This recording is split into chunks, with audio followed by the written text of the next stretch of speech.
están? Bienvenidos a 24 horas. La noticia del día. Óscar González Daer y su hijo Óscar González Chávez fueron sentenciados a 7 y 8 años de cárcel respectivamente. Hasta que la sentencia no quede firme, ellos van a continuar con la prisión domiciliaria. A realizar declaraciones juradas falsas. Consideramos que existió dolo directo de primer grado. Y hay condenado a 7 años de cárcel. Este es el comienzo de los corruptos que van a caer. Con relación a los hechos se van a analizar si es que corresponden que sean recurridos. Celebramos esta condena a Óscar González Daer. Son unos ladrones, bandidos. No vamos a permitir como pueblo que estos badulas que sigan estando acá. Y los campesinos que estuvieron manifestándose esta semana aquí en Asunción volvieron a sus ciudades, a sus localidades después de firmar un nuevo acuerdo con el gobierno. Así también los docentes consiguieron el objetivo del aumento salarial o del reajuste salarial a partir de octubre próximo. Tierras Malavida, tierra de los narcos. Hoy establecer mesa de trabajo para la otra semana. Para el miércoles había preparado mesa de trabajo sobre el tema de las deudas públicas y privadas. Proyectos productivos para la ejecución, la reposición de los recursos para llevar adelante la ejecución.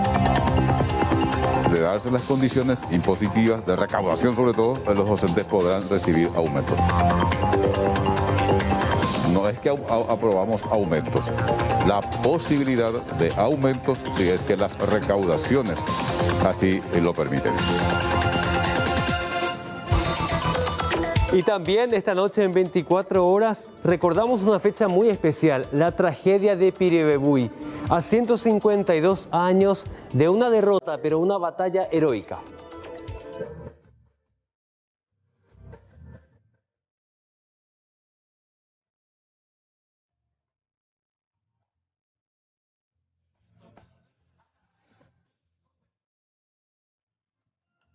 ¡Soldado! ¡Les digo que vaya y mate a cada paraguayo que quede con vida! ¡No! ¡No! ¡No! ¡Que vaina la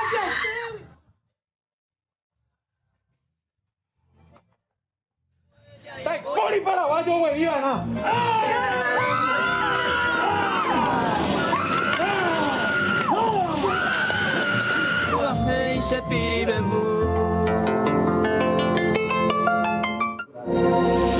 Conocido delincuente de nacionalidad brasileña hoy fue expulsado del territorio paraguayo.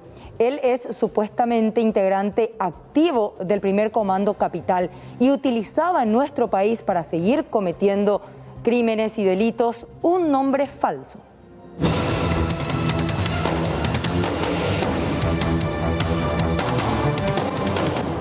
Se trata de Adroaldo González, presunto integrante del PCC. Su detención se da en la vía pública sobre la ruta Paraguay 2 en Alto Paraná.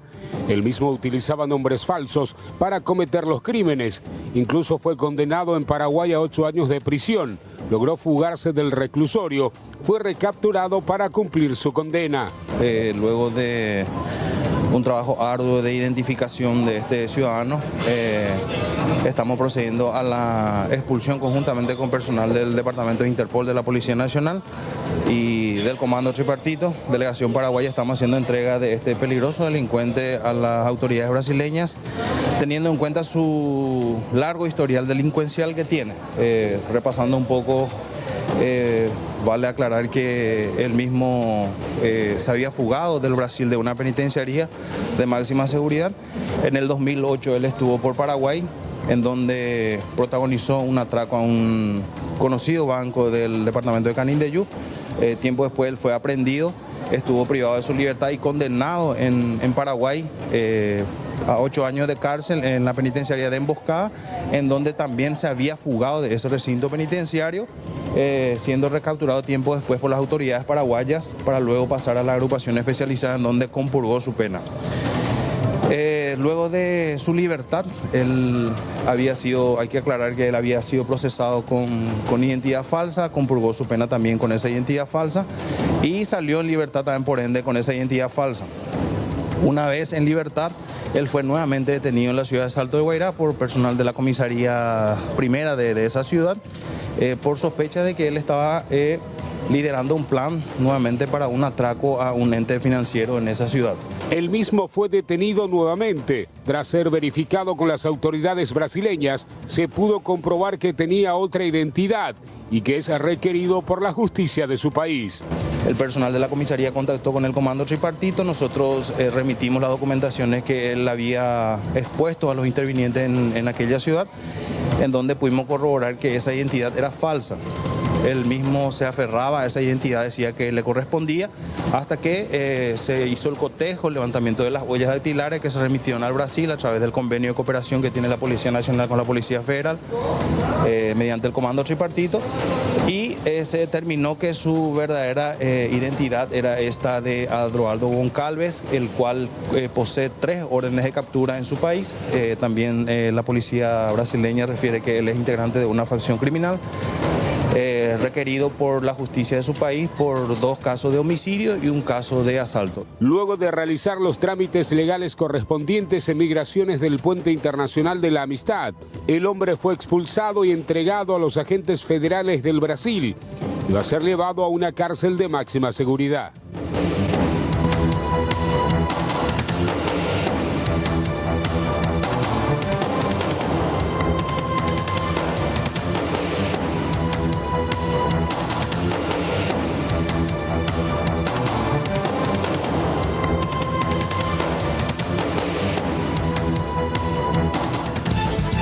Y vamos a contactar a continuación con Raúl Bogarín para darnos detalles acerca de un asalto a una empresa dedicada a la venta de neumáticos, esto en la zona de San Lorenzo. Hola Raúl, buenas tardes. ¿Qué tal? Buenas tardes, Aníbal, a todo el equipo de 24 horas. Este es el barrio Itacahue. Mariscal Estigarribia al 1510 está ubicado este local de venta de neumáticos. Hasta este local llegaron, en este caso, 2 delincuentes a bordo de una motocicleta y lo increíble es que estaban viniendo en contramano.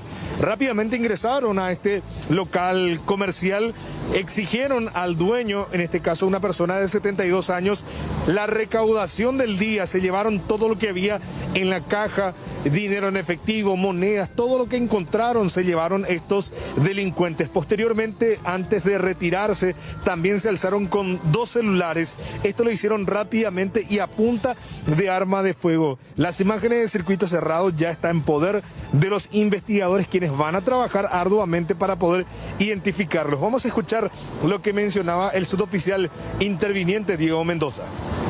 Llegaron 2 personas a bordo de un biciclo en hora de la tarde y sin mediar palabra ingresaron al recinto comercial y con arma de fuego en mano intimaron a los que estaban ahí presentes. ¿La primera vez que sufre este tipo de hechos punibles este local comercial? Y hasta donde yo sé es la primera vez. Creo que en años anteriores ya había sucedido eso, pero en este año creo que es la primera vez. ¿Se maneja si hubo personas heridas, actuaron con violencia?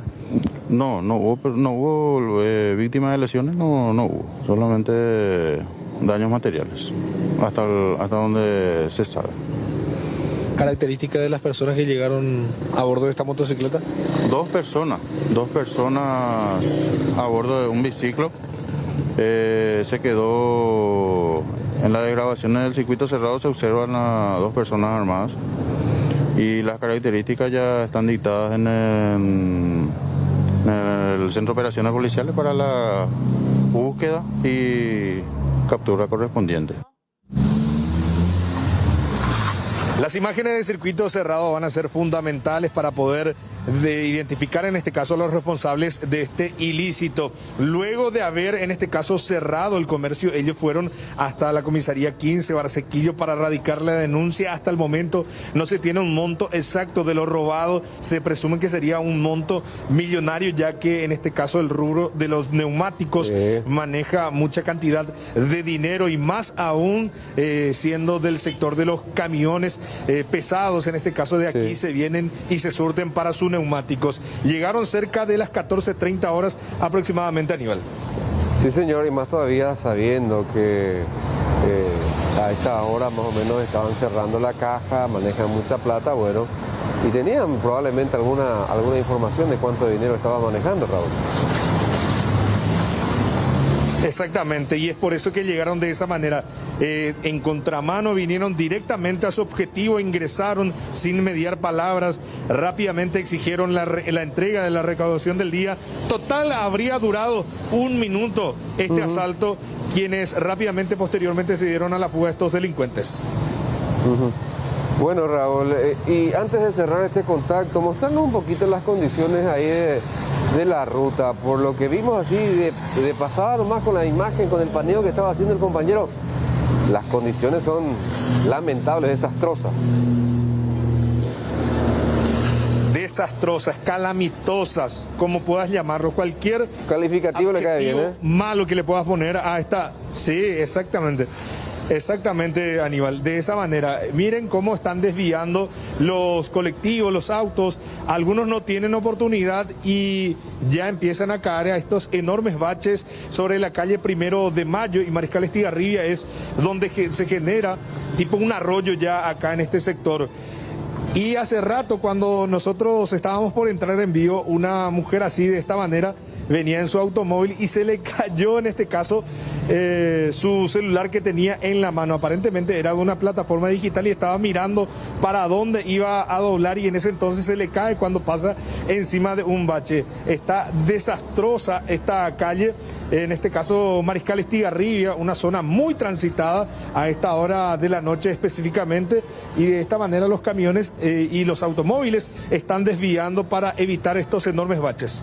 Sí, se entiende. Repitiendo la dirección exacta, por ahí las autoridades municipales de San Lorenzo no saben y se enteran por televisión para ir a reacondicionar, por lo menos en estos últimos días de mandato de esta administración actual. Ahí alguien te hace la seña de que el estado calamitoso en que se encuentra la arteria.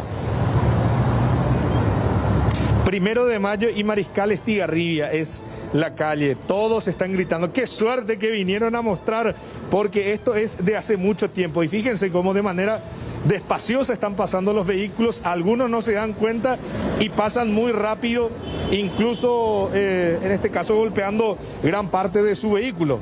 Sí, señor. Bueno, Raúl, muchísimas gracias.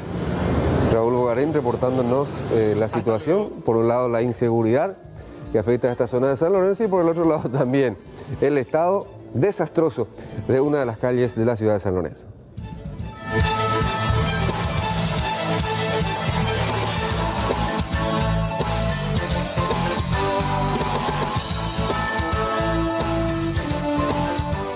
Un pastor evangélico chileno estaba realizando su trabajo de evangelización en la zona de San Antonio. Lo que no esperaba es que mientras él estaba llevando la palabra de Dios en su casa, le estaban robando. Delincuentes ingresaron y se llevaron 30 millones de guaraníes.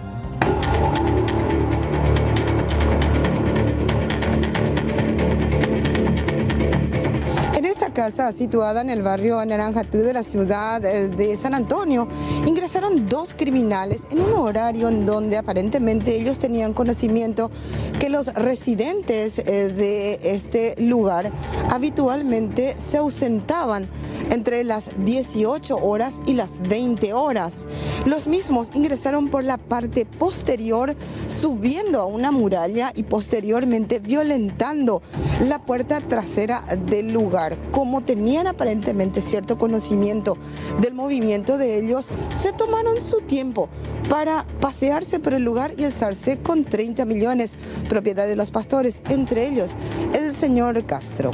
Aproximadamente ayer a las 20 horas Ingresan por la parte trasera de nuestro domicilio 2 personas no identificadas, ¿verdad?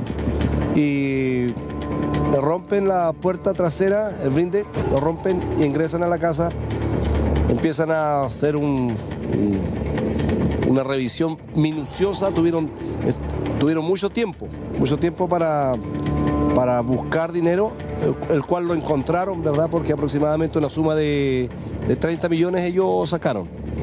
Ya, conociendo que nosotros somos pastores misioneros, nuestro horario de culto de las 7 hasta las 9 de la noche, entonces ellos tuvieron suficiente tiempo, conocían todo y registraron todo y se llevaron aproximadamente esa cantidad de suma de dinero.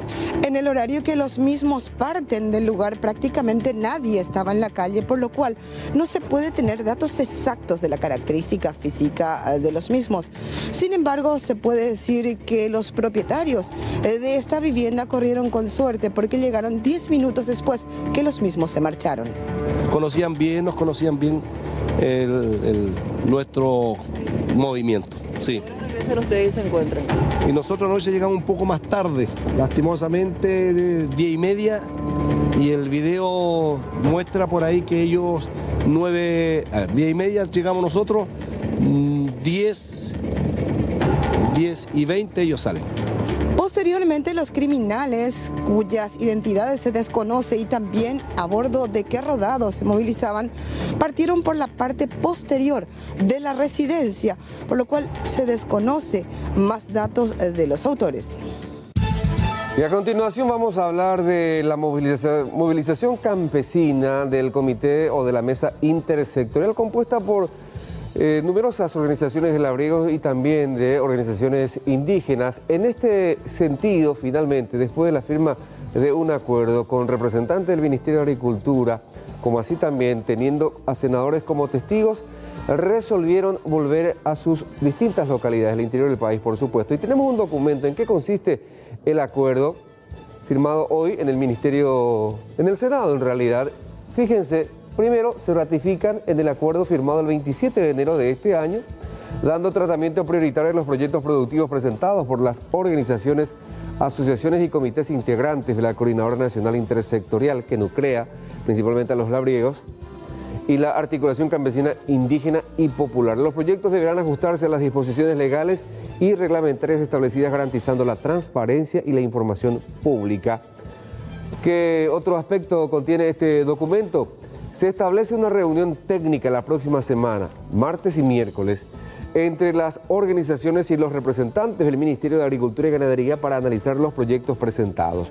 Asimismo, dice este acuerdo, al formalizarse el acuerdo con los representantes de las instituciones y organizaciones campesinas e indígenas, se procede al levantamiento de esta medida de protesta. Belarmino Balbuena, dirigente conocido, dirigente campesino, habló del levantamiento de esta medida, pero decía que en cualquier momento, si es que esto de vuelta se incumple y por sobre todo lo conversado en esta mesa de trabajo, van a volver a la capital del país para manifestarse. El primer punto es tierras mala vida, tierra de los narcos. Hoy establece mesa de trabajo para la otra semana, a las 2 de la tarde, con Senavico y Procurador General del Estado y otras instituciones. El otro punto para el miércoles había preparado mesa de trabajo sobre el tema de las deudas públicas y privadas. Y el tercer tema, nuevamente ratificado dentro de los acuerdos, el tema de los proyectos productivos para la ejecución y la reposición de los recursos para llevar adelante la ejecución. A partir de que hay predisposición, voluntad, se puede llevar adelante los compromisos. En el momento donde tuviéramos voluntad política, muy seguro que nosotros vamos a prepararnos otra vez para otra medida de fuerza.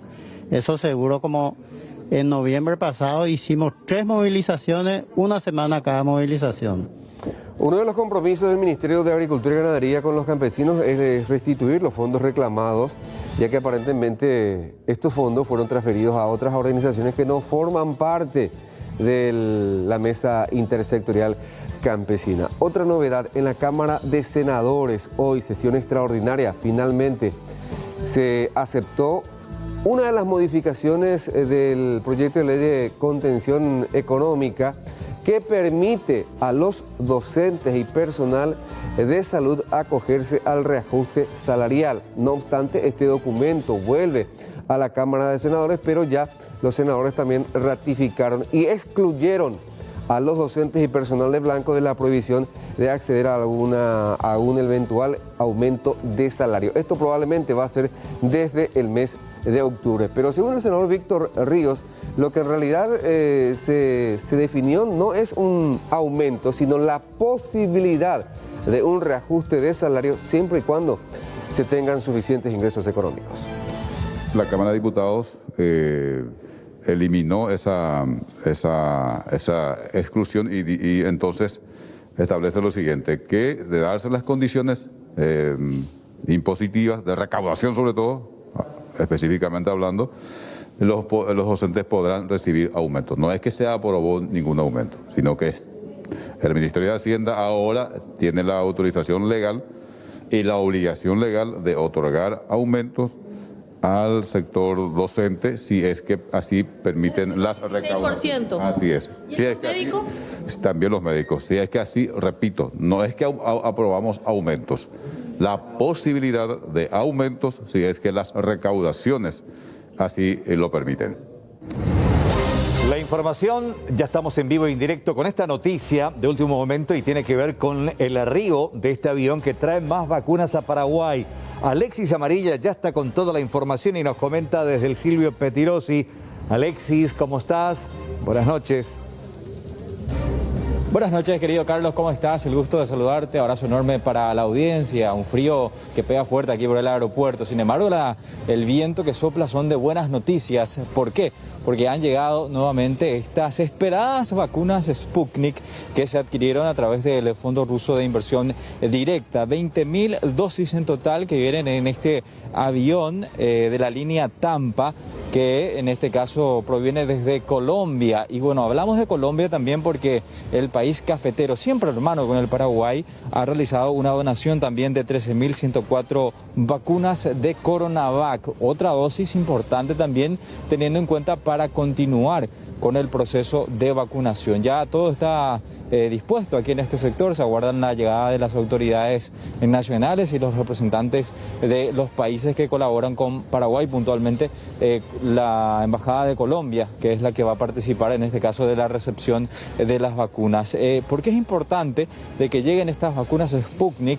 Principalmente porque estamos cerca, ya el 18 de agosto próximo se cierra un poco este ciclo de las 3 meses que se deben esperar para la aplicación de la segunda dosis. Y sabemos que hay más de 380.000 personas a la espera de esta segunda dosis y bueno, con esta llegada un poco se va a tratar de equilibrar todo esto. Si bien decía el ministro de que en las próximas semanas también aguardan de que el gobierno ruso establezca o que cumpla con lo establecido también en el contrato y que siga entregando, liberando las vacunas, que no solamente Paraguay ha sufrido esto, también Argentina, Chile, otros países de Latinoamérica, quienes han esperado justamente estas vacunas y que hay un retraso generalizado. Es importante referir también que esta noche, aproximadamente a las 1 de la madrugada aproximadamente, van a llegar 22.203 dosis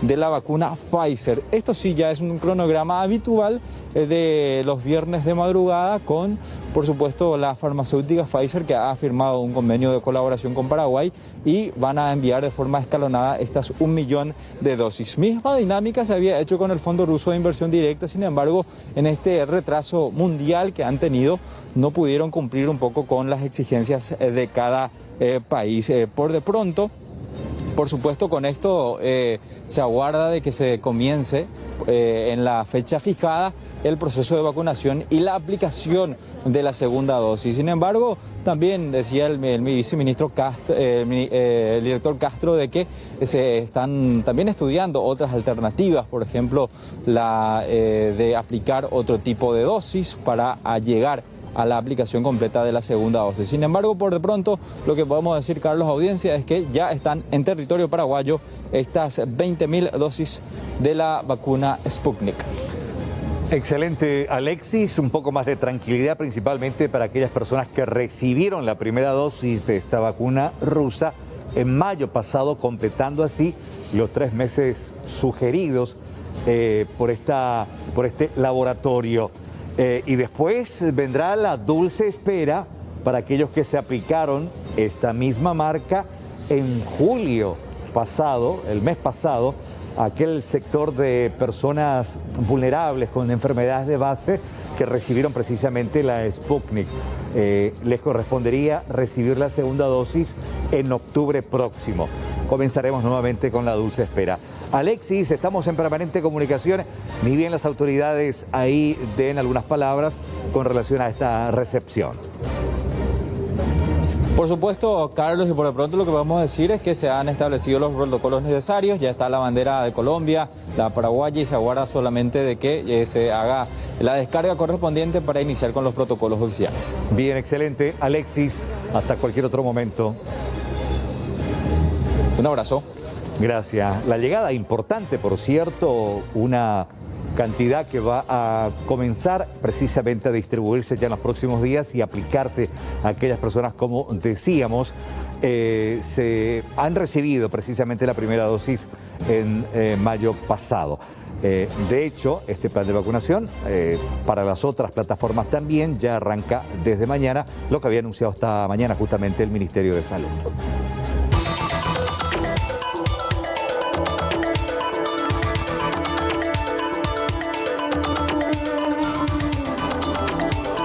Bueno, todavía nos quedamos en el aeropuerto para contarles qué pasaba esta mañana muy temprano, porque cerca de las 5 de la mañana llegaba otro lote de vacunas Moderna muy esperadas por la población vacunada con primera dosis con este tipo de vacunas, porque se va a poder continuar con el esquema de vacunación y con esto completar las dosis requeridas para muchos. Estamos viendo ahí muy temprano el avión que traía estas 99.600 dosis de Moderna para la aplicación de las segundas dosis.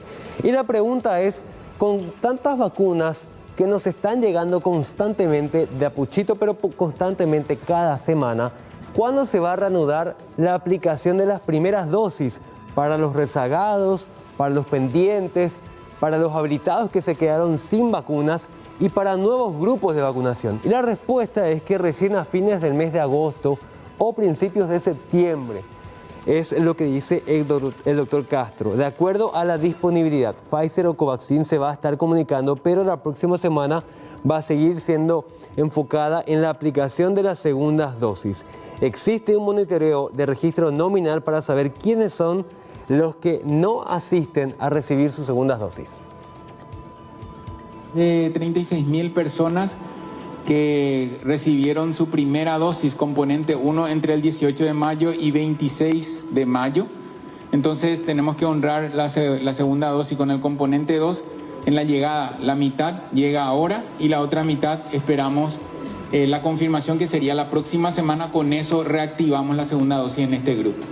Bueno, vamos ahora hasta el departamento de Alto Paraguay. Siempre les contamos que es el más afectado en este momento por el tema del COVID-19. Sin embargo, esto no se traduce en muertes, porque hace varios días que este departamento no registra ni un solo fallecido por COVID-19. Hace varios días que el reporte del Ministerio no incluye a fallecidos en este departamento. De hecho, según el director de la 17ª región sanitaria, hace 2 o 3 semanas que no tienen decesos en la zona. También hay que mencionar que muchos de los locales son trasladados hasta Pedro Juan Caballero, Concepción o Asunción en caso de requerir algún tipo de asistencia especializada. Entonces, allí se registran las muertes.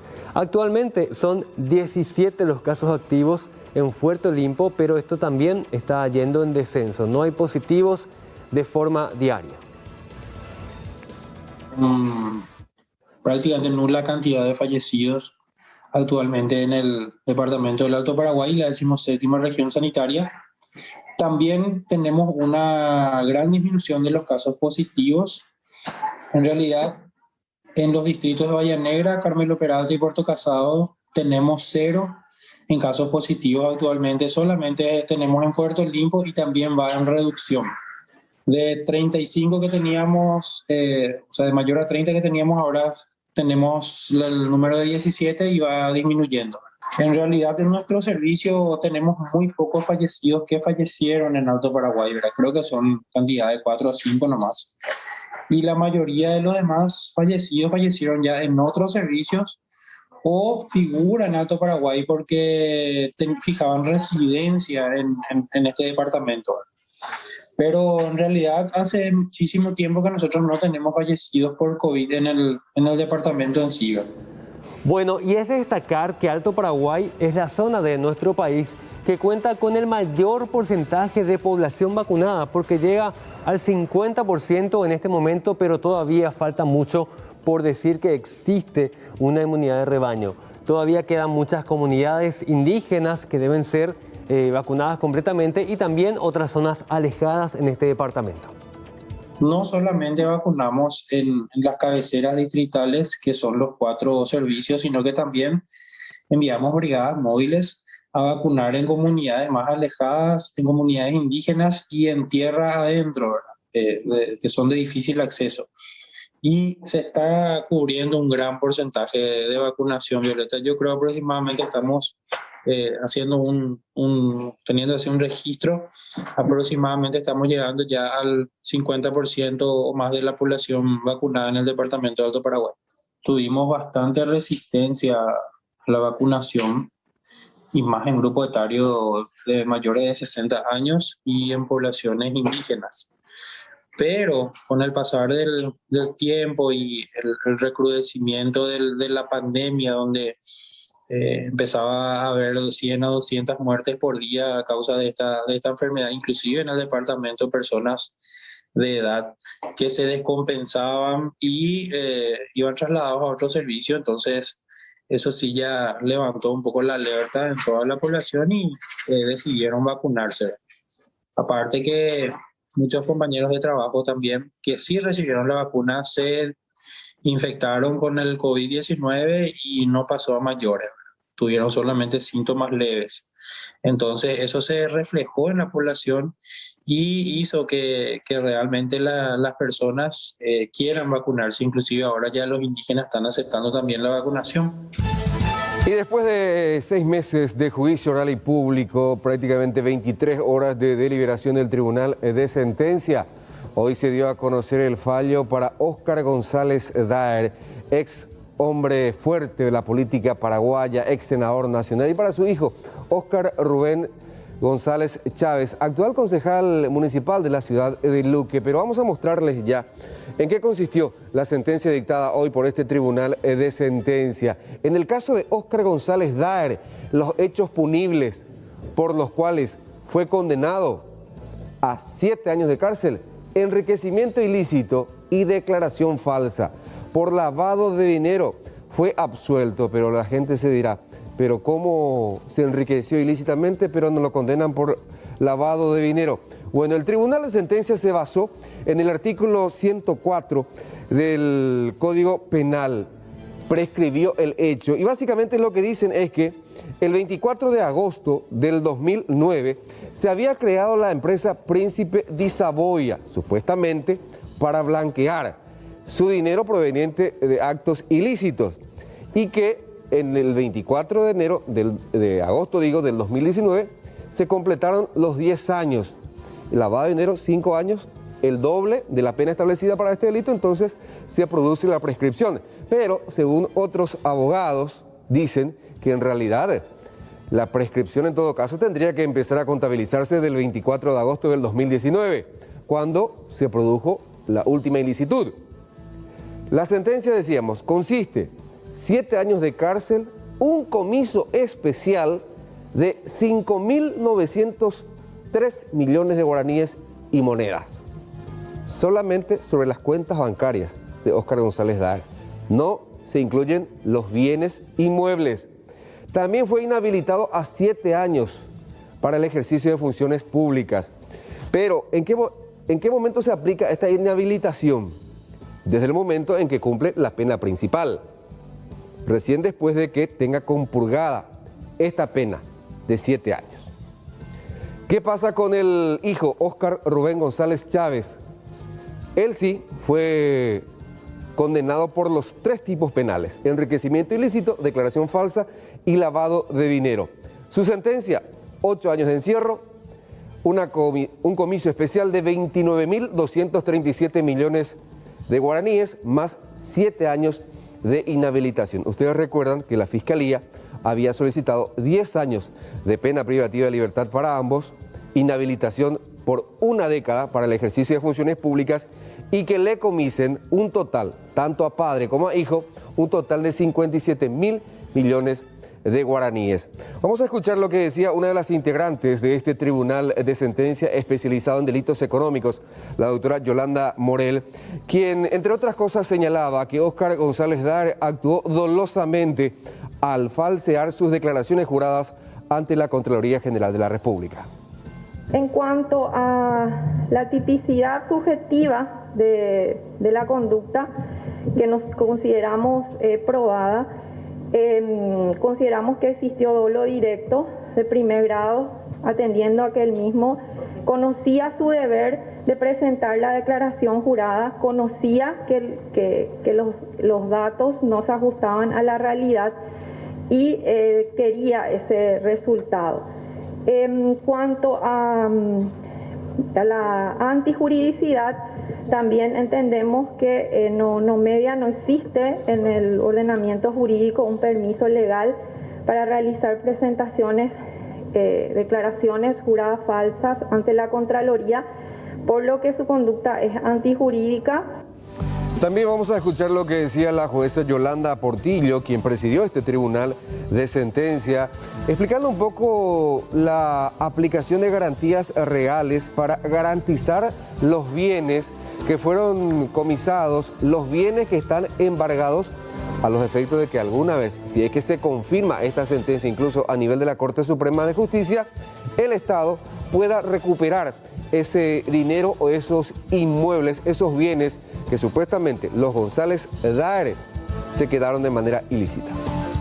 Con respecto a las medidas de carácter real, la Instrucción General de Grabar y Vender, que sigue vigente por un juez de garantías, y sí, atendiendo a que se dictó el comiso, en este caso, que se resolvió el comiso de esas cuentas bancarias pedidas y solicitadas por el Ministerio Público, no de todas, porque algunas fueron corroboradas, ¿verdad? Y ya al momento no se encuentran activas, ¿verdad? Pero las del resto, también excluyendo la cuenta 707, que como señalamos habíamos excluido de la ecuación. Entonces consideramos que estas deben ser aseguradas hasta tanto quede firme esta sentencia. La Fiscalía fue cuestionada por el Tribunal de Sentencia, pero sobre todo por el juez Jesús Riera Manzoni, porque dijo que las pruebas documentales de la Fiscalía no sirvieron de mucho, que varios documentos estaban duplicados y que estaban carentes de importancia, eran irrelevantes los documentos presentados por la Fiscalía. También dijo el mismo magistrado que los testigos propuestos por el Ministerio Público no aportaron prácticamente nada y que el tribunal tuvo que escarbar para llegar a la verdad real. Y hay que recordar que el Tribunal de Sentencia no tuvo en cuenta ni la pericia de la defensa ni la pericia del Ministerio Público. Prácticamente tuvo que hacer su propia pericia el Tribunal de Sentencia para arribar a esta conclusión. Una vez conocida la sentencia, al momento de retirarse, Óscar González Daer junto con su hijo Óscar Rubén fueron escrachados por algunos de los presentes en la sala de juicios orales. Le enseña a su hijo a robar, le enseña a su hijo a robar en vez de usted ser un ejemplo como padre, como senador nacional. Una vergüenza. Este es el comienzo de los corruptos que van a caer. Van a caer todos los bandidos. ANR nunca más. Badulaques. Son unos ladrones. Bandidos, ahora le falta pueblo. No vamos a permitir como pueblo que estos badulaques sigan estando acá. Todos van a ir presos, como Juan Pueblo van a estar en Tacumbú, sin privilegio, carajo, porque estamos cansados.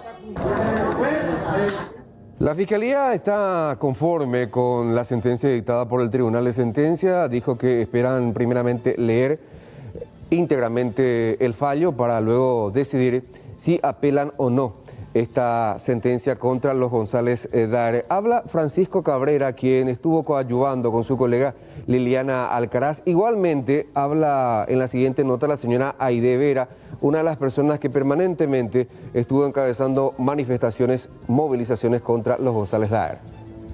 Como mencioné, realmente queremos realizar una lectura de la sentencia y en virtud de eso verificar, ¿verdad?, si llenan las expectativas.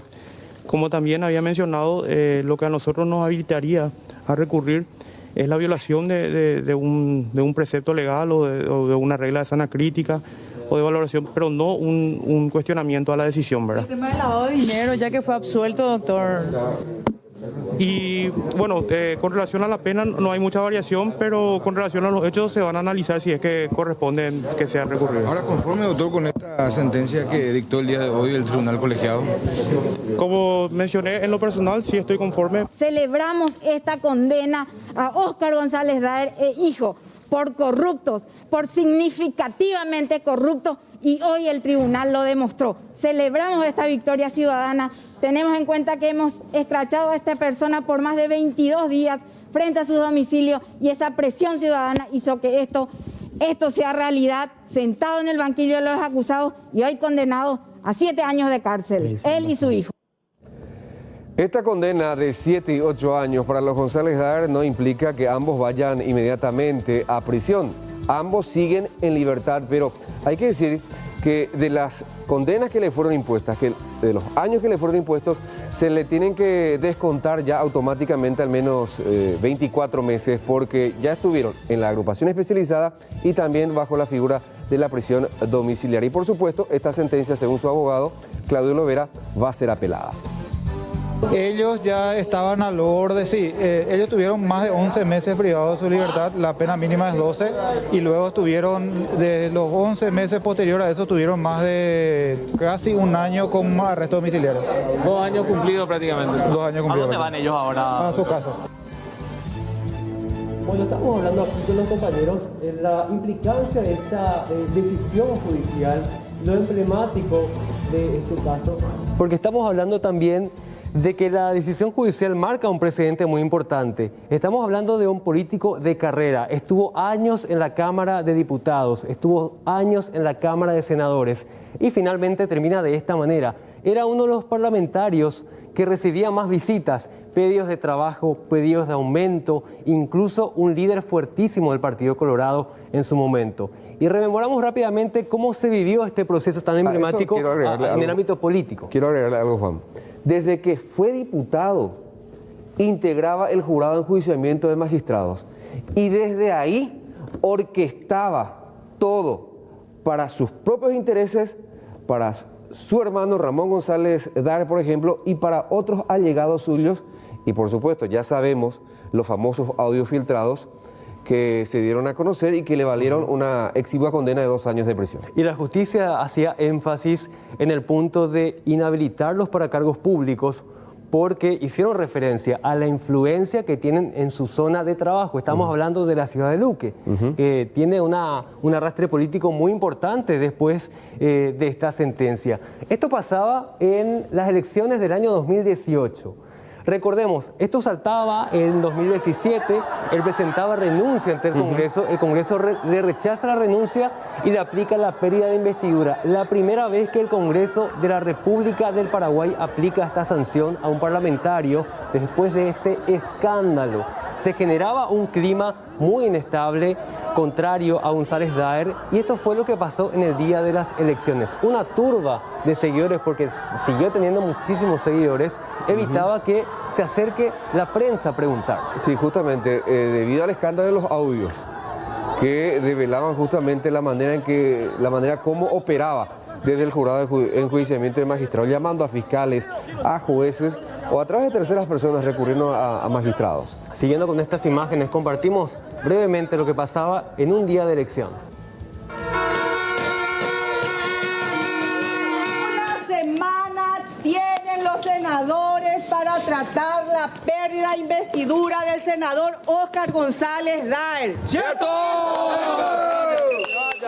Emplazamos al juez Gustavo Amarilla para que el día de mañana presente el pedido de desafuero en la Cámara de Senadores. Estamos, el desafuero. Estamos hartos.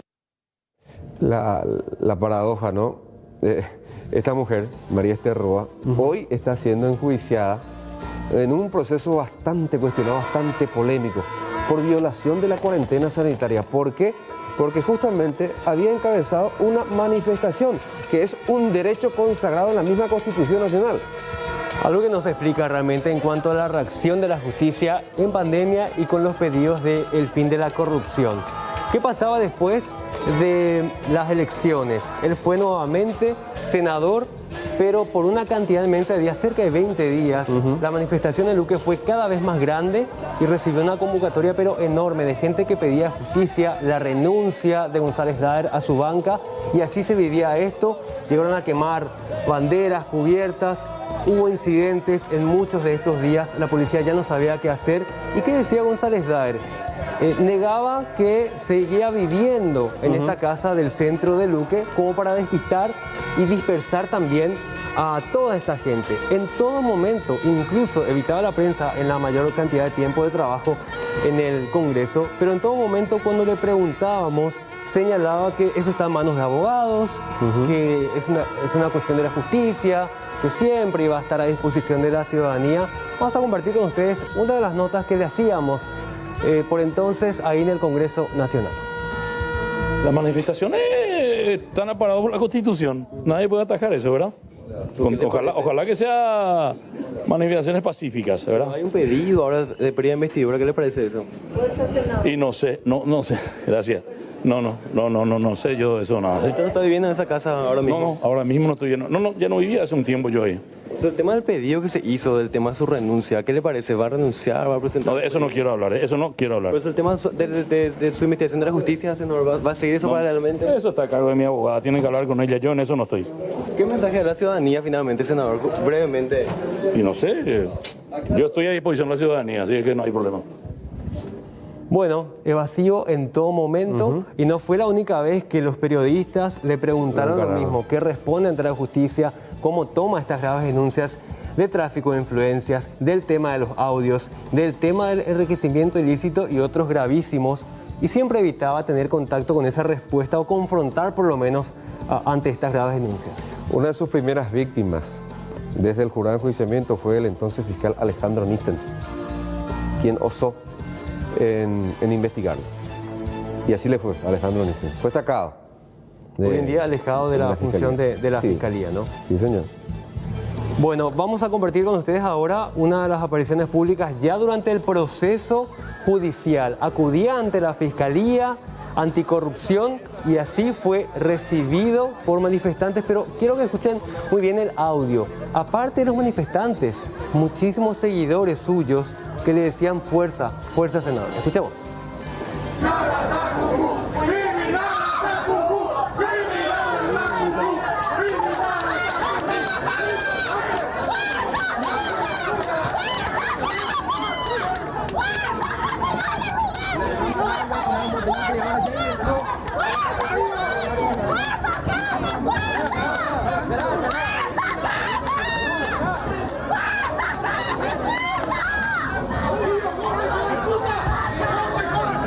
Es así, ahí.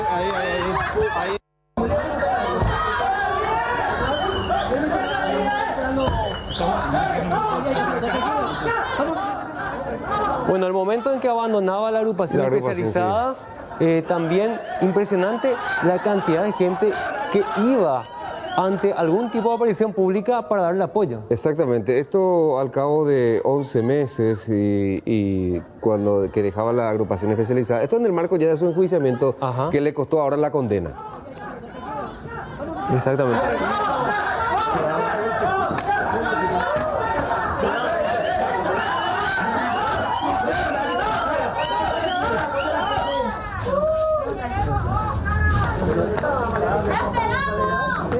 Es un golpe de la justicia al sector, a la clase parlamentaria, porque estamos hablando de una condena bastante significativa. Más allá de lo que pedía no la Fiscalía, estamos hablando de una condena a uno de los hombres fuertes del Partido Colorado, alguien que aglutinó fuerzas, que aglutinó también movimientos, alianzas dentro del Congreso en varios periodos, Cámara de Diputados, Cámara de Senadores. Recordemos, llegó a ser presidente del Congreso Nacional de la República del Paraguay. Y hoy en día la justicia lo condena por estos gravísimos casos, incluso muchos prescribieron, por eso es que no es condenado por lavado de dinero. Ahí está, en una de sus últimas sesiones en la Cámara de Senadores, y hay que decir que él marcó, González Daer, marcó el inicio de la pérdida de investidura de varios otros legisladores. Una seguidilla realmente de salida de parlamentarios. Esto se trasladó también a la Cámara de Diputados. Muchos ya por decoro y por evitar el escrache a familiares en sus propias casas decidieron presentar renuncia y evitarse este dolor de cabeza de los escraches ante una ciudadanía, hay que decirlo, más despierta, más movilizada, más organizada y sobre todo más consciente del tipo de políticos que hoy en día nos merecemos como ciudadanos paraguayos. Debe ser un mensaje político, judicial, congresista, parlamentario, muy importante para quien el día de mañana se atreva a seguir con este tipo de esquemas que solamente dañan a nuestra querida patria.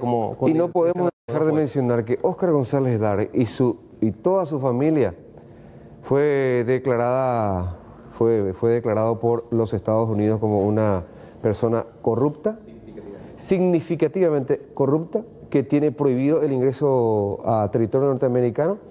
Y hay que decirlo, lastimosamente, tuvo que ir un diplomático norteamericano a mirar cómo se desarrollaba ese juicio oral y público el día en que la Fiscalía estaba presentando sus alegatos finales. Y después de este caso, recordemos, hay más parlamentarios en la mira, hay más casos de caseros de oro, gente que utilizó el dinero público para beneficio propio. Hay muchos casos todavía pendientes y muchos pedidos de desafuero de más representantes electos del Congreso, pero con gravísimas denuncias pendientes todavía en su haber. Por de pronto, ambos siguen libres, pero esto se tendrá que dirimir en otras instancias, en segunda o incluso a nivel de la Corte Suprema de Justicia. Ahora hay que esperar qué tanto tarda la justicia para definitivamente dictar una sentencia. ¿Hacemos una pausa? Sí, señor. Ya venimos.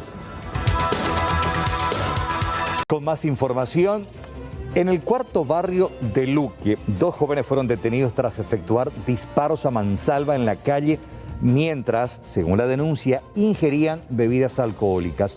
Uno de los aprehendidos sería hijo de un agente fiscal, hecho que aparentemente terminó incidiendo en la realización del procedimiento.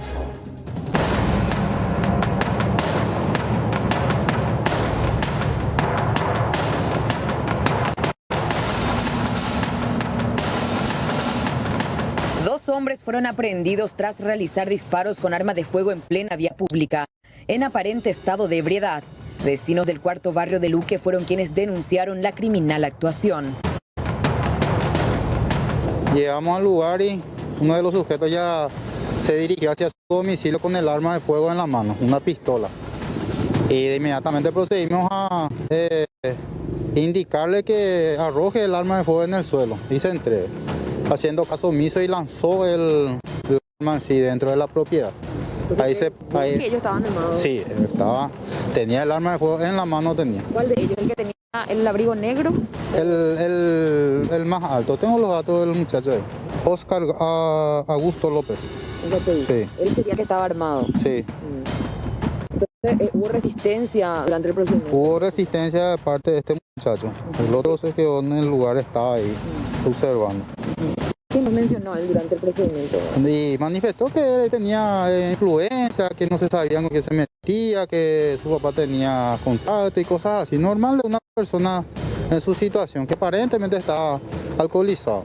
Los detenidos fueron identificados como José Eligio Lescano Articanaba, de 34 años, y Óscar Augusto López Anzuategui, de 33 años. Este último hijo de un agente fiscal, quien según la policía sería el que efectuó los disparos arrojando el arma de fuego en el patio de su vivienda para eludir el procedimiento. Lo que hablé con él es que Ellos estaban jugando enfrente de su domicilio, estaban jugando y como ellos tuvieron hace unos días atrás un hecho de robo, eso estaban ahí jugando y en una de esos pararon una moto en una esquina. No sé si tiene, por eso quiero hablar bien con ellos, no sé si hay problemas ahí en el barrio. Pararon y se gritaron con un agente de moto. Y entonces uno de ellos, no sé si, supuestamente el vecino lo que nos contó que uno de ellos disparó. Estaban ingiriendo bebidas alcohólicas también ahí enfrente, según la denuncia de vecinos. Y eso es lo que quiero hablar con ellos porque no hablé todavía con ellos, así que están tomando todo. ¿Jugando? ¿Qué estaban viendo? Mi hermano es profesor de lucha y le estaba enseñando al otro y en eso estaban. Y dicen que dispararon, pero ahora por eso quiero hablar con ellos, porque yo no vivo ahí, ¿verdad? Y todavía no me comuniqué y pude hablar bien con él. Criminalística realizó la prueba de nitrito y nitrato a los aprehendidos y levantó al menos 10 casquillos del lugar de los hechos, que corresponderían a una pistola calibre 9 milímetros, cuyo cargador fue prácticamente vaciado en el sitio. Ambos incluso habrían dado positivo a la prueba de alcoholemia. Lo que no se pudo concretar hasta el momento fue la incautación del arma en cuestión, que habría sido arrojada en el patio de la casa de uno de los detenidos. Según los intervinientes, llamativamente tampoco existió orden por parte de la fiscal Sofía Galeano para poder ingresar al recinto y levantar la evidencia.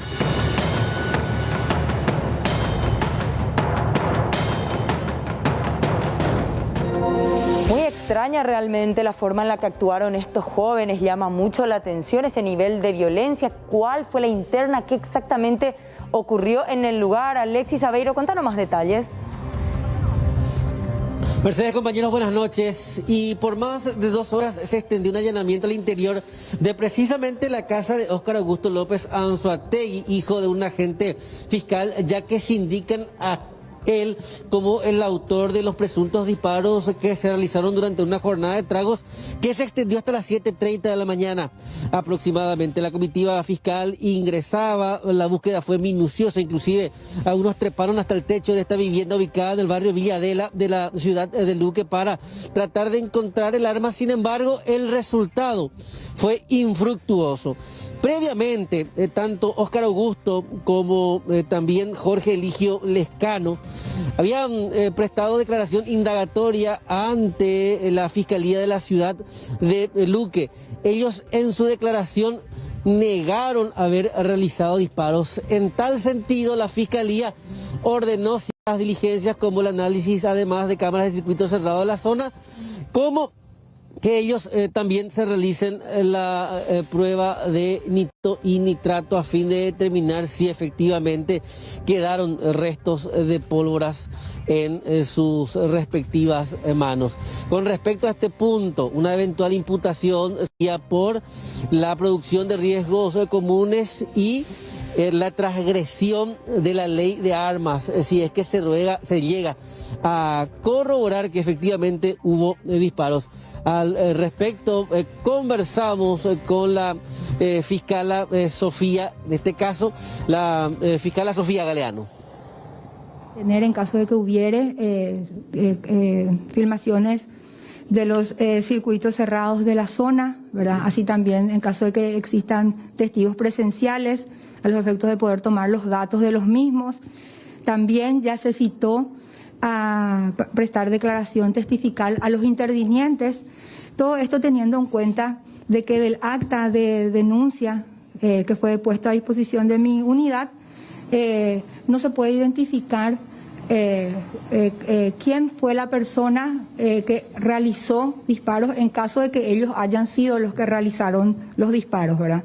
Vamos a tener mayor precisión al momento de tener el resultado de las pruebas de nitritos y nitratos, ¿verdad? De la persona que disparó. Eso ya ordenó usted que se Ya se ordenó, eso ya se hizo hoy a la mañana, primera hora. Eso fue la primera medida que se dispuso. En su declaración ellos niegan haber realizado disparos. Niegan haber realizado disparos, sí. Ellos niegan haber realizado. Pero eso se va a demostrar con la prueba de nitritos y nitratos, ¿verdad? Porque a ambos se les hizo las pruebas, ¿verdad? Personal de criminalística hizo eso.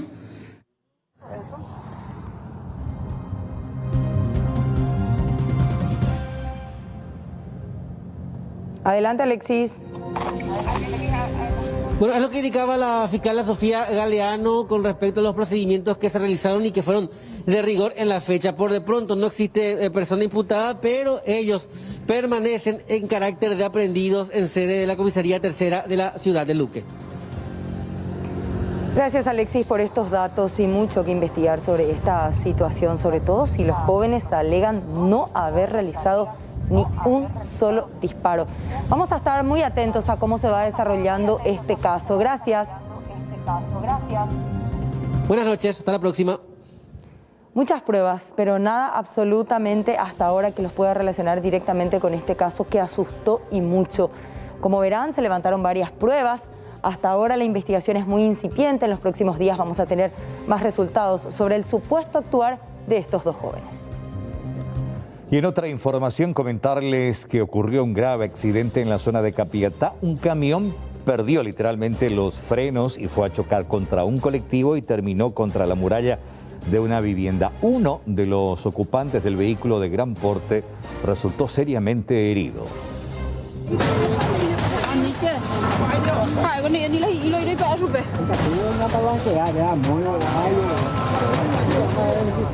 Así terminó un camión tumba que aparentemente perdió los frenos y fue a chocar primeramente contra un colectivo que estaba sin pasajeros y luego fue a parar por la muralla de una vivienda del barrio San Antonio Rojas Cañada en la ciudad de Capiatá. Una mujer que estaba trabajando en su precaria casilla logró salvarse de milagro. Vendiendo quiniela y remedio y cargando la tarjeta y corrí y agarré a mi hijo adentro. ¿Pero viste vos que estaba viniendo el vehículo a toda velocidad o cómo te percataste que estaba fuera de control? He visto y corrí como loco, y le agarré adentro a mi hijo. ¿Tu hijo cuántos años tiene? 1 año 8 meses. ¿Y estaba acá contigo? 9 meses, 1 año 9 meses. ¿Y vos lo tenías contigo acá en tu puesto? Ahí adentro. ¿Y corriste hacia dónde? ¿Adentro de la casa? Abrí el portón. ¿Y ahí, sí. Ahí se escuchó el ruido y ya estaba? Sí. ¿Qué fue lo que pasó aparentemente? ¿El camión perdió su freno? No frenó, dice. Sí, muralla, se na ibotaiko a la arete y veo que con algo está interior y la... Sí, a un miare se la ibota la puga en mí la... Oye, ya porque la oye, en la seguros a su veterano, más la... La vehículo ya las inde la recoja seguro. Un pesaje, sí. Pero donde ya hipotama pues hoy la... Pues es porque se diga tú y la putala tanto tiempo ver la pesa de tartalao. Oye, compromete bien de escuela o solución allí. Comprometengo, sí. Oye, comprometengo, pero no llego ahí, o cumplía para escuela. A la chofer pico hay piguape, personas que conocido conocido, tenga una igual suebo, un mío igual sube y la peteo hija. Sí. Pues año mundial de doña Enrique ni me. Año mundo y tú se enteré. Oye, ya tengo a ver la pe cara yo oye desgracia gente cuera o la me pego ahí la. Uno de los ocupantes del camión se llevó la peor parte y quedó atrapado durante varios minutos entre los hierros retorcidos. Finalmente fue rescatado y derivado a un centro asistencial.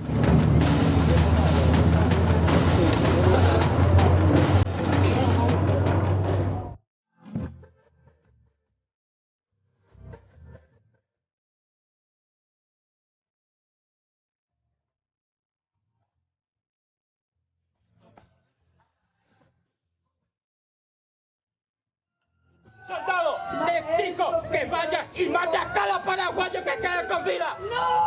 ¡No! ¡No! ¡Qué vaina la que usted!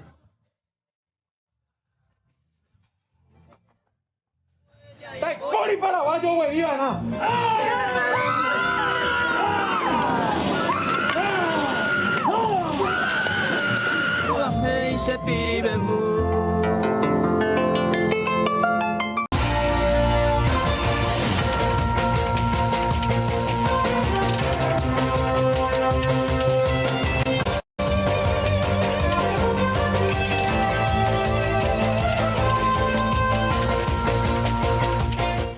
Un joven quien fue víctima en un accidente de tránsito y se llevó la peor parte ya que iba a bordo de su motocicleta se encuentra en grave estado. Hasta ahora la otra persona involucrada no se hizo presente y mucho menos responsable de muchos de los gastos que tiene este joven.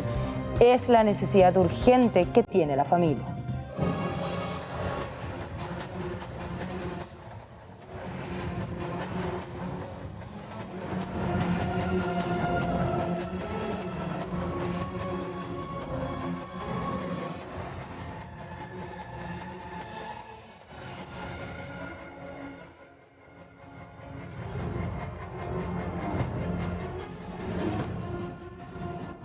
Un terrible accidente se registró en inmediaciones al barrio Santa Ana de Ciudad del Este, donde, según se observa en las cámaras de circuito cerrado, un motociclista resultó embestido por un vehículo y cayó de manera violenta al suelo.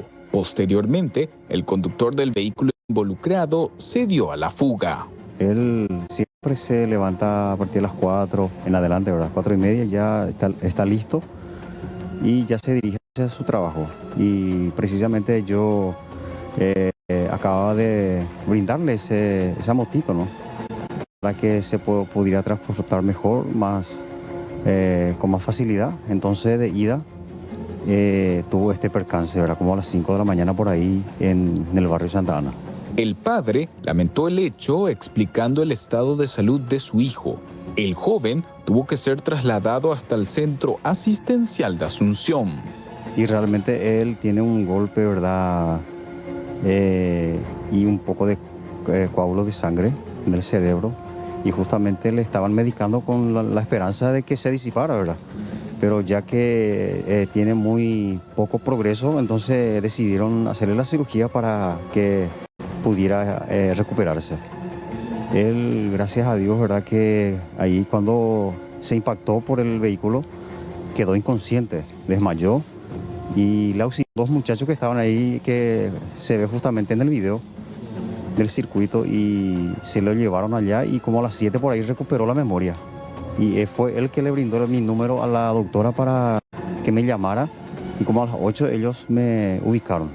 Pero hace unos días empeoró su estado de salud. Sí, y desde ayer ya amaneció bastante diferente, ya no se podía más levantar. Estaba solamente en la cama, un poco inquieto así, pero entonces le volvieron a diagnosticar los doctores y ahí entendieron que ya tenía que hacerle la cirugía. Asimismo, pidió que el conductor involucrado en el accidente pueda aparecer para asistir al joven, quien se encuentra internado en estado grave. Realmente lamentamos eso, ¿verdad? Porque como todos bien sabemos que es una vida humana y sea como sea, ¿verdad? Uno debería de tener un poco de empatía exactamente, de poder también ver lo que le pasó al muchacho, ¿verdad? Porque realmente el impacto fue fuerte y sí o sí debería de haber sufrido algo, entonces, pero ellos se dieron a la fuga y realmente nosotros estamos ahora con una enorme carga de gastos económicos que tenemos que seguir todavía.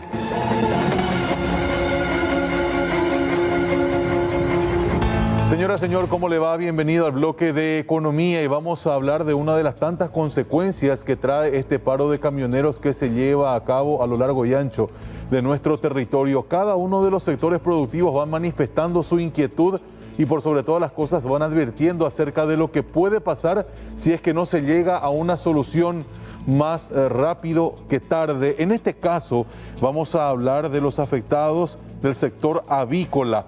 Pilar Zubizarreta pudo conversar un poco más temprano con nuestros compañeros. Ella es referente del sector avícola de la producción y fue remarcando que cerca de 2 millones de pollos pueden morir de hambre, ya que los balanceados no llegan y si lo hacen es apenas a cuentagotas. Y así ya estas aves, que luego al término son alimentos, van ya pereciendo en algunas granjas a nivel país. Le damos play a lo que decía Zubizarreta y compartimos. Se imagina lo que significa un pollo con un galpón con 35.000 pollos adentro descomponiéndose. Eso es mucha costa, ¿verdad? Entonces, no es solamente esa pérdida económica, sino que después hay que disponer de eso. La única manera de disponer es, si nos vamos a tirar delante del Palacio de Gobierno para que se encarguen ellos, sería enterrar. Y eso significa, por supuesto, una enorme contaminación en todo aspecto, ¿verdad? Y también el perjuicio no solamente para la industria, también para ese granjero que es sacrificado, que está cuidando ese pollo prácticamente 24 horas al día. Significa una pérdida que algunos de ellos no van a poder hacer frente, muchos de ellos tienen sus compromisos bancarios, y si viene una cosa como esta es irreversible realmente. No hemos llegado todavía al punto donde los animales mueren, porque de alguna manera, así en cuentagotas, las industrias van haciéndole llegar el alimento, pero no lo suficiente. Y el pollo, cuando se encuentra sin alimento, se encuentra muy nervioso, de alguna manera se arrastran, se lastiman, se picotean, se arañan. Eso de por sí ya produce un perjuicio enorme a la carne. Entonces, si bien no hemos llegado a ese punto extremo donde tengamos muerte por inanición, estamos teniendo otros tipos de perjuicios, digamos. Y estamos hablando de que evidentemente mucha gente vive de la cría, de la venta de estos animales que, reitero, están ya casi pasando hambre también, y se está afectando mucho a la producción. Miles y miles de personas, reitero, se mantienen gracias a las granjas que tienen en distintos puntos de nuestro país, y hoy están sintiendo ya el peso de la falta de alimento para los animales. Ahora vamos a cambiar de información y vamos a apuntar a un informe muy interesante del Ministerio de Industria y Comercio, que habla de un Paraguay que ha crecido durante la pandemia. Junto con Uruguay, nuestro país pudo presentar aumentos importantes, incluso nuestra nación llegó a un 9%. Vamos a compartir con ustedes al aire la placa. ¿Les parece? Aquí justamente nos muestra año 2020, cuando arrancaba la pandemia, la inversión extranjera mundial ha caído en un 34%. Las principales economías, Europa bajó 80%, Estados Unidos 40%, Sudamérica 54%, salvo, como les decía, Paraguay y Uruguay, donde cifras aumentaron según datos del MIC. Año 2020, Paraguay ha crecido en un 9% en cuanto a la inversión extranjera. Este porcentaje se traduce a un total de 568 millones de dólares. De esta forma, entonces, es muy importante seguir captando el capital extranjero para que nuestro país pueda marcar siempre presencia. Y para cerrar el bloque vamos a hablar de un proyecto que es sumamente interesante y que puede traer fuente de trabajo a mucha gente más todavía en el interior del país, porque un grupo inversor de Qatar, con apoyo de autoridades nacionales, proyecta convertir a nuestro país en un gran productor de corderos, con el fin de exportarlos a países árabes. Estiman una producción de 2 millones de corderos recién nacidos al año para exportar a todo Medio Oriente. Este grupo inversor de Qatar se va a encargar específicamente de detectar y promover nichos de inversión en países extranjeros, entre los cuales podríamos citar a Arabia Saudí, Emiratos Árabes, Kuwait, Omán, Bahrein, donde consumen una gran cantidad de carne de cordero. Paraguay, según expertos, también tiene tierras muy productivas para la cría de corderos, que según referentes del sector, la cría de corderos es más rápida y económica incluso que la cría de ganado vacuno. Así es que, reitero, importante lo que se está gestando en este momento, y veremos cuándo se convierte en una realidad. De esta forma vamos cerrando el bloque de economía. Muchísimas gracias por la atención. Hay más informaciones luego del corte.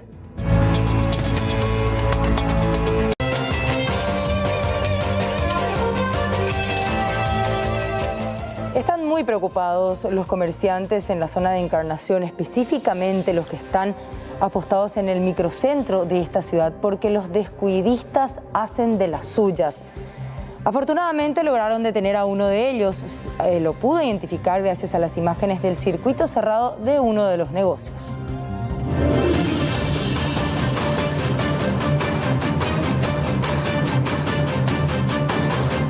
A la crisis económica que afecta a comerciantes del circuito encarnaceno se suman los descuidistas, quienes a cualquier hora del día entran en acción. Estas imágenes muestran la rapidez con la cual actúan para llevarse todo tipo de pertenencias, causando perjuicios importantes en los comercios. Sí, efectivamente, el día de ayer procedimos a la aprehensión del supuesto autor del hecho. Se trata de Jorge Mircea de Paiva Halmen, paraguayo soltero de 34 años de edad, sin cédula de identidad. Él mismo, una vez identificado, se constató que poseía una orden de captura por robo agravado. se comunicó a la agente fiscal de turno, la doctora Liliana Galeano, con quien dispuso también la aprehensión por el hecho del hurto en el circuito, y también se comunicó al fiscal Raquel Bordón sobre el hecho de la detención sobre la orden de captura. Tras la difusión de estas imágenes, agentes policiales identificaron al supuesto autor de uno de los hechos. Se trata de Jorge Milciades Paiva, que a pesar de tener una orden de captura, seguía haciendo de las suyas. Sí, tenemos filmaciones que este señor deambula por el circuito comercial y la mínima oportunidad o la distracción de los comerciantes se apodera de cualquier objeto, ya sea mercadería, remera, buzo. Y el día de ayer logró hurtar un pullover, cuyo pullover fue recuperado del poder del mismo y fue entregado a la propietaria. Aprovecha el poco movimiento en el circuito para hacer de las suyas, aparentemente. Exactamente, está recorriendo, mira, y la mínima oportunidad ya se apodera de cualquier objeto. Hasta ahora no recibimos ninguna denuncia formal. En este caso ayer, por ejemplo, la señora no quiso realizar la denuncia. Se negó a realizar la denuncia, pero nosotros comunicamos de oficio al Ministerio Público y por ende yo ordenó la detención preventiva. La policía insta a las víctimas de estos hechos a denunciar como corresponde, ya que por temor a represalias no se presentan a la comisaría local.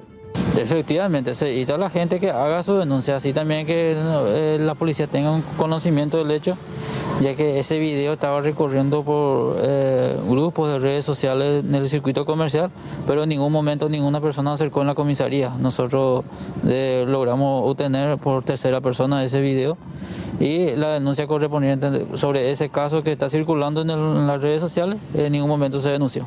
Paiva ya está tras las rejas tras ser puesto a disposición del Ministerio Público. Las autoridades advierten sobre la presencia de estos delincuentes en el golpeado circuito comercial.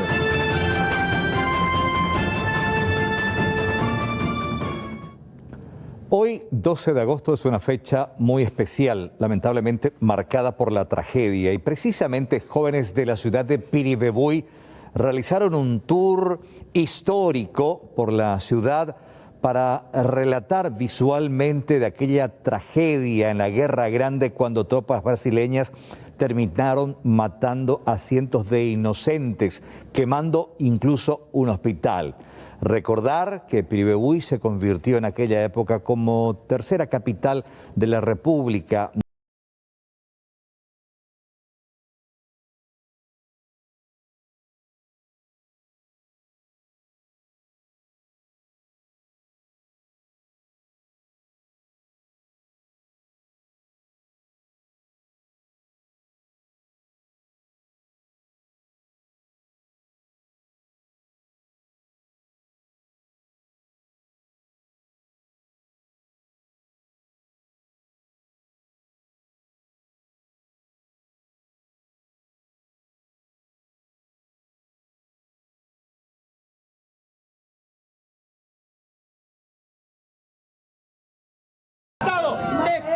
Que vaya y mate a cada paraguayo que quede con vida. ¡No! ¡No! ¡No! ¡Eso ahí no lo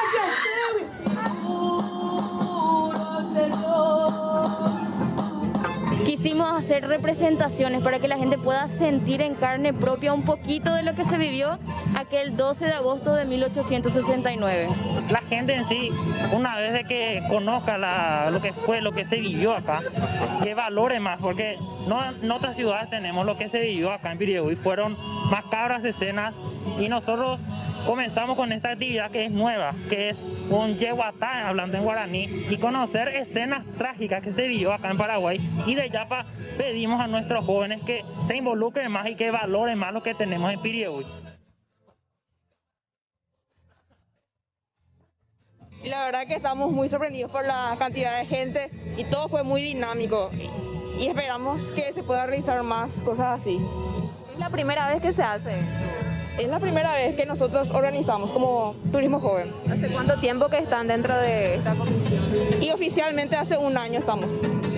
¿Cuál es el objetivo? ¿Dar a conocer todo lo que tiene aquí en Piribebuy? Dar a conocer todo lo que tiene Piribebuy, la rica historia, la naturaleza, de todo un poco.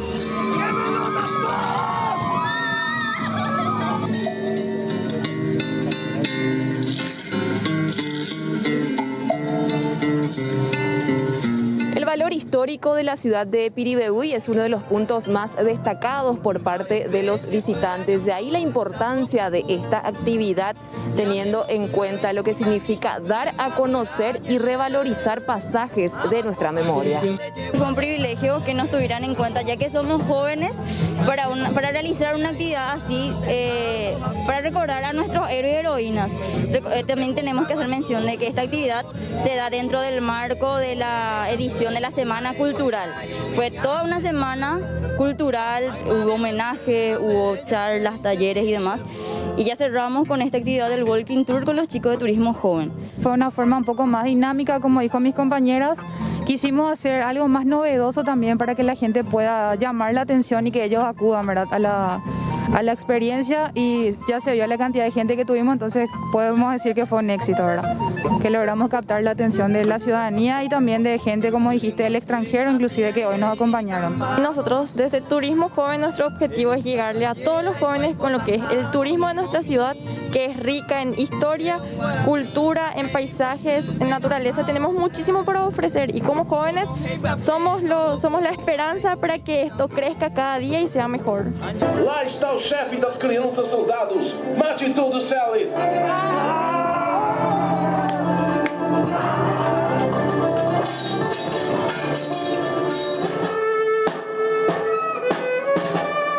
Los espectadores vivieron los hechos más emocionantes de lo acontecido en agosto de 1869, durante la Guerra Grande con la ocupación de Piribebuy por las fuerzas aliadas, la quema del hospital de sangre y la muerte horrorosa de cientos de compatriotas en manos del sanguinario y genocida Conde Deu.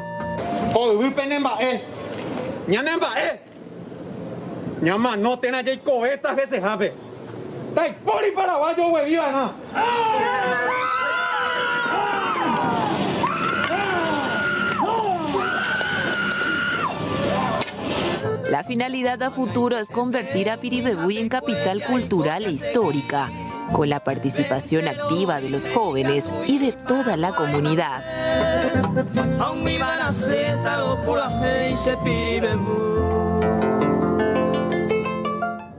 Ahora vamos a cambiar de información. Me voy a correr aquí a un lado, ¿les parece? Para que ustedes puedan observar cómo personal antinarcóticos de la Policía Nacional llegaba a una vivienda ubicada en Itapúa. Le damos play. Esta patada se está viralizando, gente, ¿eh? Es realmente impresionante. La ventana estaba abierta, pero bueno, ahí está. A ver, escuchamos un poco el ambiente, Julia. A ver.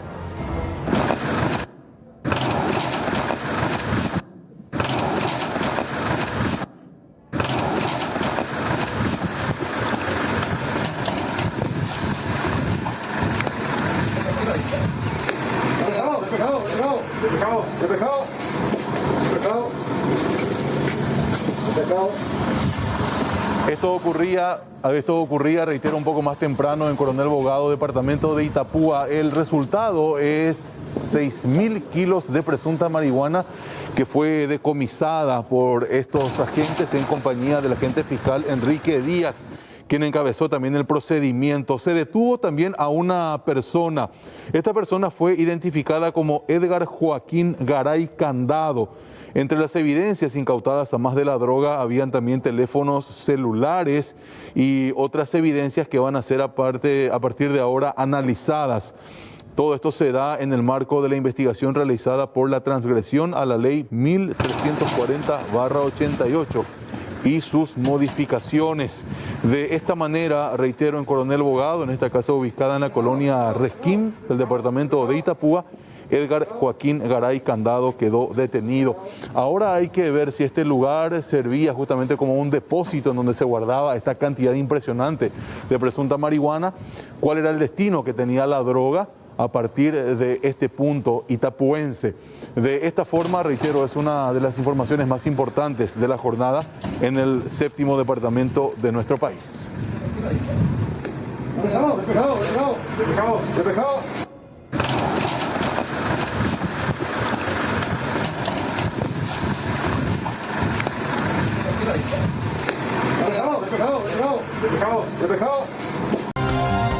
Seguimos informando en 24 horas. Vamos a hablar del arribo reciente de más dosis de vacuna, las Coronavac, estas dosis que van a ser utilizadas como primera dosis, y también las 20.000 dosis de Sputnik. Estamos hablando del segundo componente tan esperado.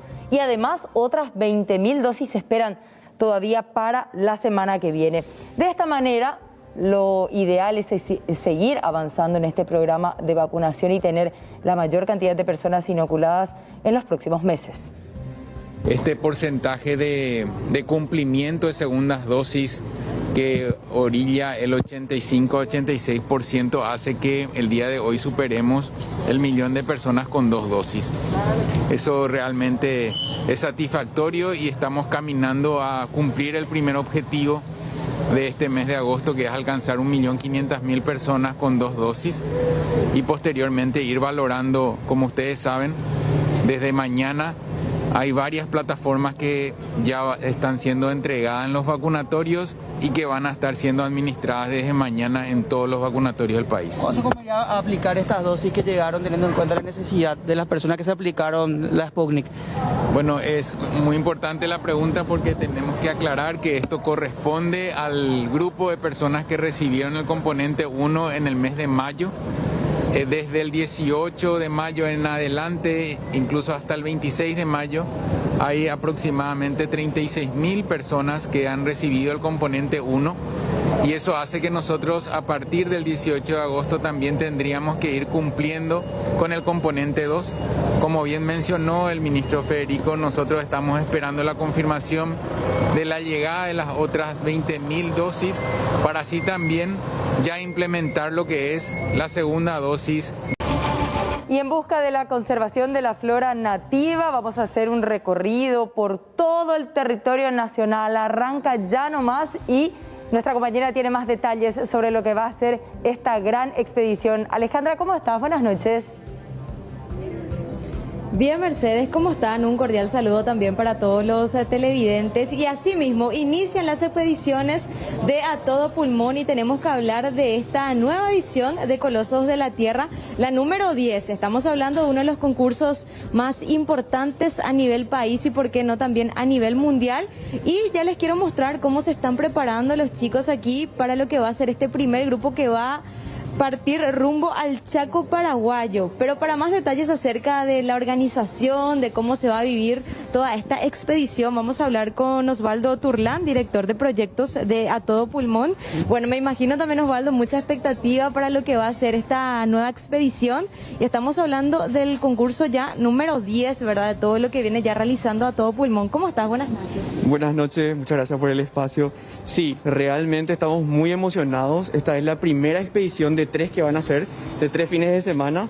Ahora nos toca el Chaco y bueno, ya te podrás imaginar, los árboles que quedaron finalistas quedan en lugares bastante alejados.